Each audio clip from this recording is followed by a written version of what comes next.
It is a great disappointment to me when I have to tell friends and family that there is no Columbo Christmas episode. In fact, you have to dig pretty deep to find any holiday connections at all. But that's not the whole truth. Yes, Virginia, there is a Columbo Christmas special, but not on TV. In print from 1972, the first in the popular library Columbo series, and the subject of today's Echoes of Columbo, Columbo, marketed in the UK as A Christmas Killing.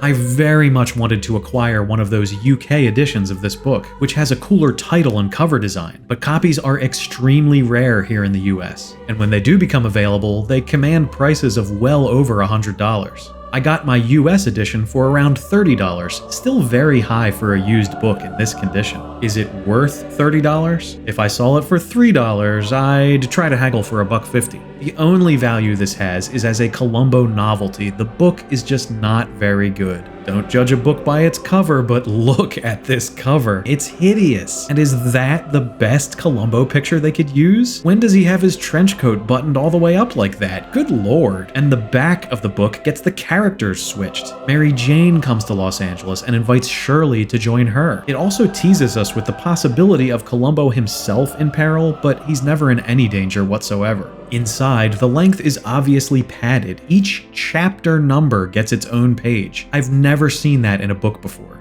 Positives? The typeface is pleasant and easy to read, and my copy has that musty used book smell. Can we get a candle with that scent? The story is lackluster. Murderer Mary Jane Morton, say that 5 times fast, is a department store executive, like the killer in William Harrington's The Helter Skelter Murders. Mary Jane, obviously motivated by jealousy, kills her childhood friend Shirley Bell, and then the whole story hinges on Columbo discovering this jealousy motive. Jealousy?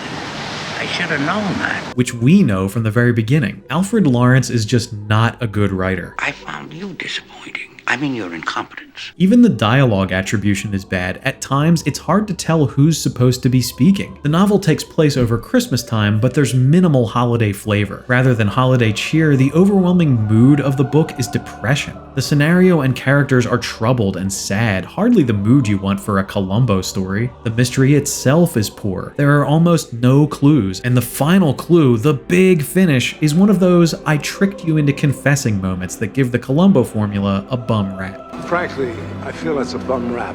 I tried to do some research on Lawrence, who he was, how he was selected to write 2 original Columbo novels, but these 2 books, and a tie-in to an obscure show called Cades County, are the only things I could find. Was this guy a pseudonym? If anyone knows more, please let me know. That said, there are some features that make A Christmas Killing interesting as an artifact. The characters of Rafe and Farley, for instance, are roommates, one tall, thin, and high-strung, the other short and round-faced, perhaps unconsciously conjuring up an image of Bert and Ernie. Merry Christmas, Ernie. Merry Christmas to you too, Bert. Columbo ogles some female holiday shoppers, and there are several moments where he pauses to appreciate beautiful women, just like he often does in the William Harrington novels. He mentions his Korean War service, which I don't think was established on the show itself until Swan Song in season 3. It was after the Korean War. Were you in that one? Yeah, were you? Yeah, I was in that one.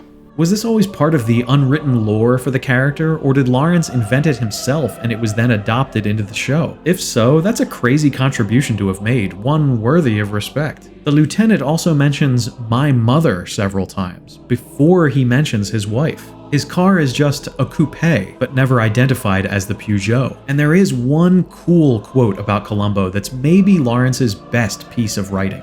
There's also a few oddities, like multiple characters referring to Kentucky Fried Chicken as the Kentucky Colonel, and treating it like it's some kind of exotic dish. The victim lives above a garage, like many examples on the show itself, and the discovery of the victim's dead pet birds brings to mind Etude in Black.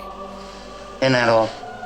Columbo also bizarrely travels to Chicago, which would be Dr. Allenby's destination in Sex and the Married Detective. And his habit of biting the end off his cigars is a minor plot point, as it was in A Trace of Murder.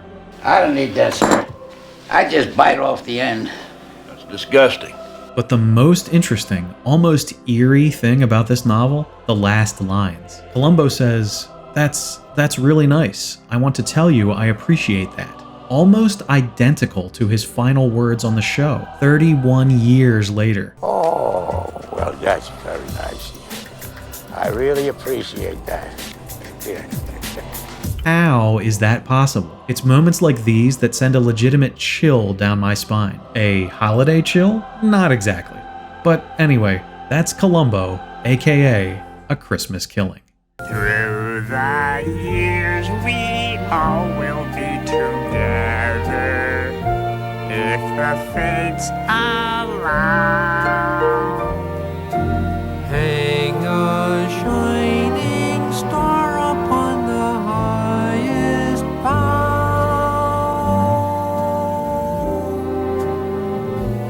and have yourself a merry little Christmas now.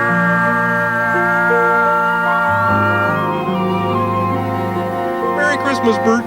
Merry Christmas, Ernie.